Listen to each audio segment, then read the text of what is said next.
Hey, how are you guys? It is Harrison Barron from growth-generators.com, and in this video, I want to talk about the 3 phases of your MSP business. And regardless of what phase you're actually in, if you're still getting there, you're getting your legs underneath you, depending on where you're at, I'm probably going to bring something up that you might not have thought of before that is actually going to leap you forward into the next level. And I'm going to be covering all 3 of the levels. And when you hit the last level, it's not like you just beat the game. There's still a lot left to do, but I'm going to dive into that right after this. Before I get into it, I do want to mention 2 things really quickly. Number 1, is my masterclass. There's a masterclass down below. Go check it out. 5 ways to make significantly more money with your MSP. It is getting a rework. I've already started the process, but this is not a fast thing. I apologize. I go as fast as I possibly can. I'm making tons and tons of content for all of you guys. I love the heck out of you guys, but there is a thing called sleep and I have to do it. So I'm working on that one.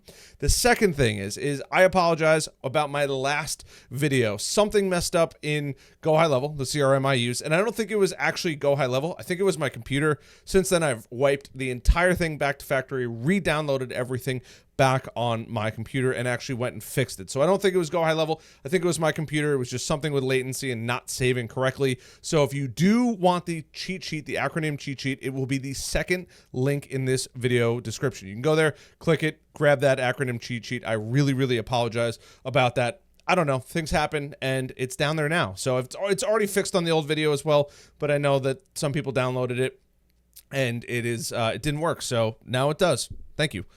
So let's get into it. The 3 phases of your business. And I promise you're going to fall into these 3 phases because they're the only 3 phases that exist. Now, thankfully, I have worked in all 3 of these phases of the MSP world. And the first one is some of you and many of you are in the startup phase. Now, what does that actually mean? What does the startup phase look like?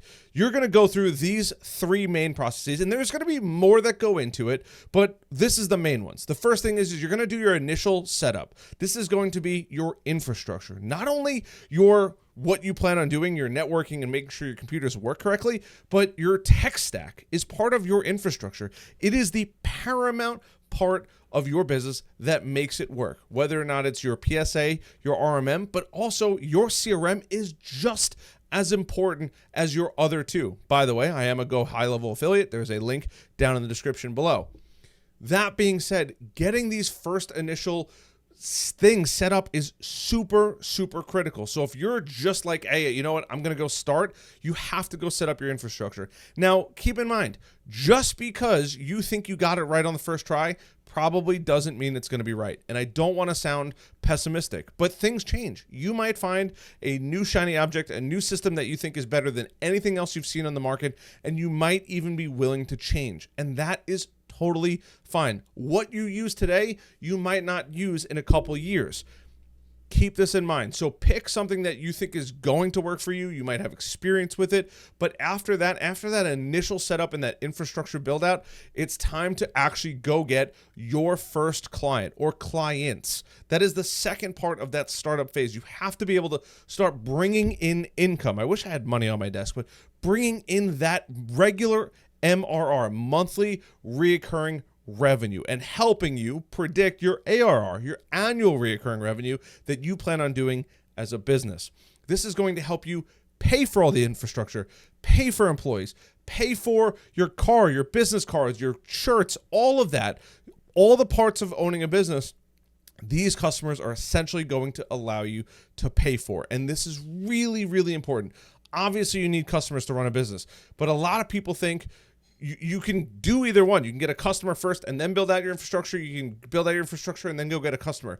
And the last but not least, after you start to get new customers, you have to be on a beeline.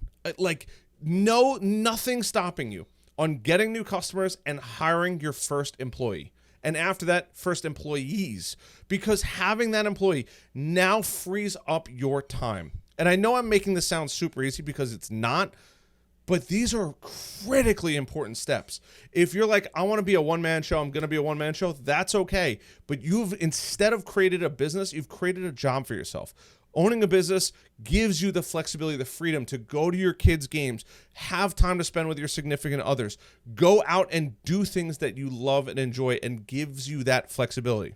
Otherwise, you're just creating another job for yourself. So having your number one goal of getting an employee to free up some of your time is critical. And that employee can be either a salesperson or a tech person. If you're really good at sales, go hire the tech person. And if you're really good at being a tech, go hire a salesperson. I know it's terrifying, but you can't build a really big successful business and get all the benefits of it if you don't hire your first employees. Some may stick with you forever, some may not. And that is a hard pill to swallow, but it is something that you're going to have to deal with.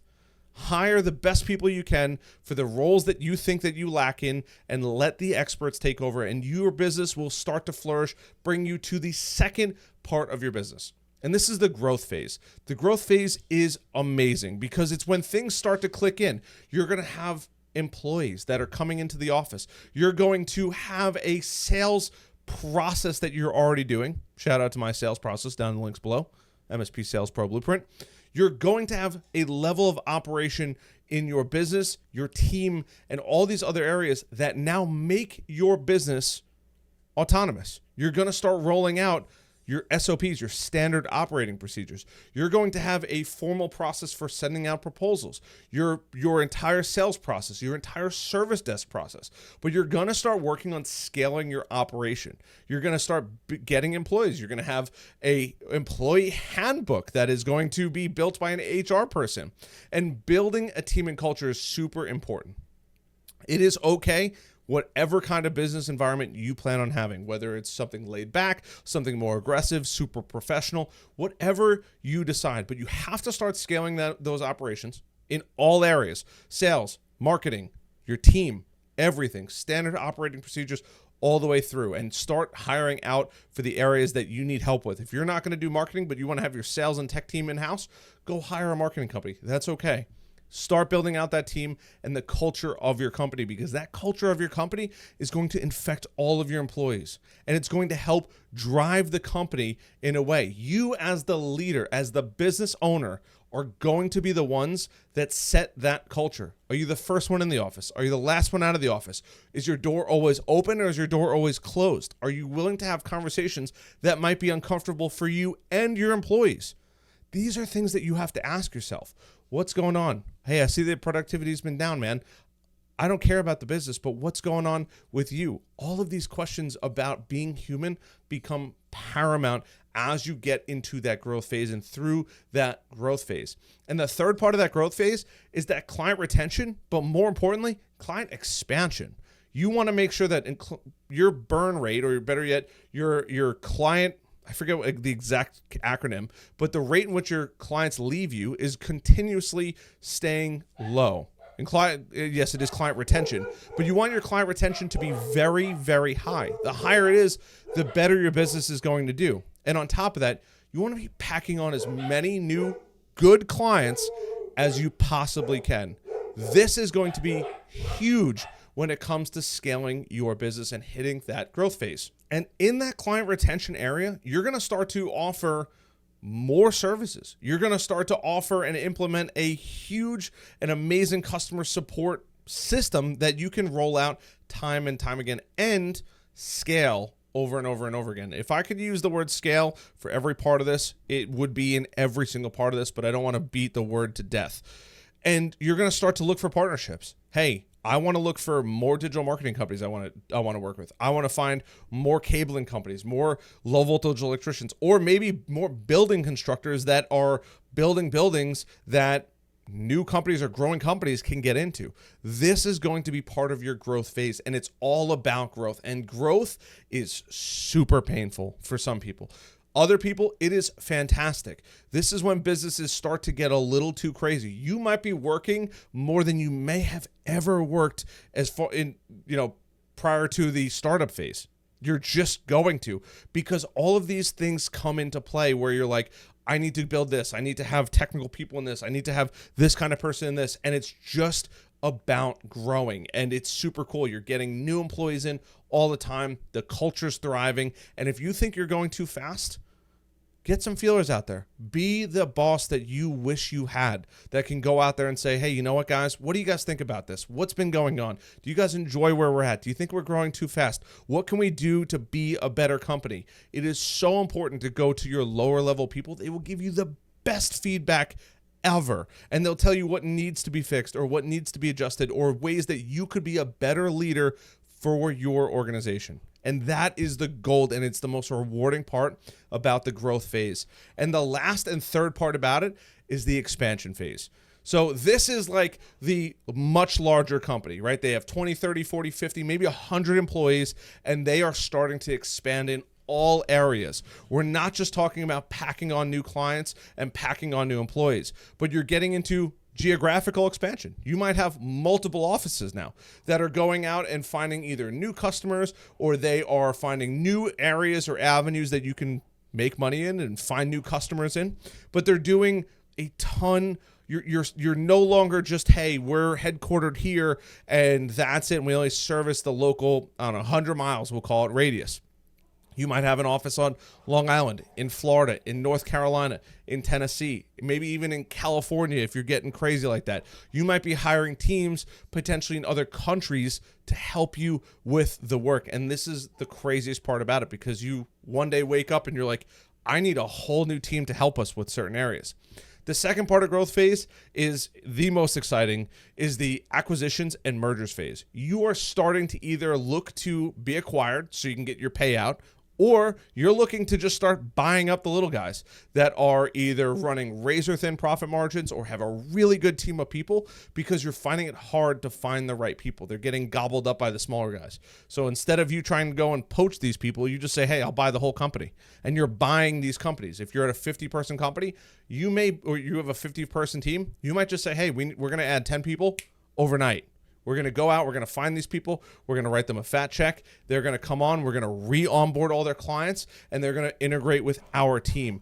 And that is crazy, because all of a sudden you're like, I'm buying companies, and this was not something I planned on doing. But it is the fastest way to a gigantic company where you're writing your own checks, you're having a crazy, crazy impact on tens of thousands of people's lives, and you are just growing like a weed. And then last but not least in that expansion phase is you are diversifying. You're diversifying your products, your services, your offerings, your teams, where they are, how they're interacting with people, your technology. It's just a massive amount of diversification across the board. There's not one thing I could ever say that is going to be diversified, because you're looking for new verticals to attack, new products to sell, new services to offer. You might even start to say, hey, you know what? We haven't gotten into the video surveillance area or access control area. We're going to start finding softwares that can offer it, and finding companies that aren't MSPs to bring on.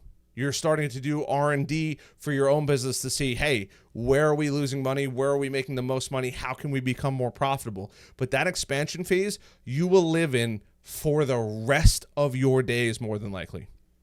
The reason why I say that is, if you're not consistently growing or expanding, and those words kind of go interchangeably, you are dying, unfortunately. Clients will just leave you over time. It is the worst thing in the world. The average client retention for the MSP world is 7 years, give or take, depending on who you ask. That being said, you have to understand that every handful of years, or every so often, you're going to have clients just say, hey, you know what? This is our last year. We're going to go to somebody else. You may have gotten too big. We like the personal touch you gave us when you were in the startup phase, but now you guys are monsters, and we're just not that kind of company. And unfortunately, nothing against you, it's just business, but it's part of the growth phase. So these are the three areas that every MSP is going to fall into, because if they're not in the startup phase, the growth phase, or the expansion phase, they're probably dying, and they are not going to be a company in a handful of years. They're not bringing on new customers. They're slowly losing customers over time. And if they're not focused on growth, it's just the way of the beast. And I don't want to make anybody sad or anything like that, but you have to be focused on getting your sea legs under you through that startup phase and all the uncomfortability that comes with it, enjoying the growth phase, and preparing yourself for the expansion phase when you're just out there looking for companies that you can acquire and grow and become a monster-sized company. And you could stop at any point. You don't have to say, hey, we're going to go start acquiring companies. That's okay. You can stay in the growth phase, but you can't stay in the I'm going to be the only employee and I'm not going to get any bigger phase. So other than that, I hope you guys enjoyed this video. I appreciate you guys always tuning in. Once again, masterclass down below, the worksheet, not the worksheet, the acronym sheet down below. Hit that subscribe button. I'm talking way too fast. It's been a long day. Hit that notification bell and that like button. I love you guys. I'll see you guys on the next video. Until then.